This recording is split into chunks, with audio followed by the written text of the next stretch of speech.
এরপর মৃত্যুর দেবতা সবগুলো কয়েন এক হাতে নিয়ে ছুটতে শুরু করে। লোকটি অবাক হয়ে দেখতে থাকে এবং সে বলতে থাকে, আমার হোগা মারা শেষ। এবার মৃত্যুর দেবতা খেয়াল করে তার ছুঁড়ে মারা কয়েনগুলো কে যেন নিয়ে যাচ্ছে।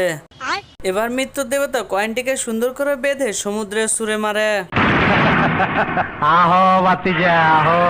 লোকটি স্বর্ণের কয়েনগুলোকে কুড়িয়ে আবার বক্সে রাখছে। কিছুক্ষণ পরে রশিতে টান পড়ে এবং মৃত্যুর দেবতাকে সাথে করে নিয়ে যায়। মৃত্যুর দেবতা এভাবে চিল্লাতে থাকে।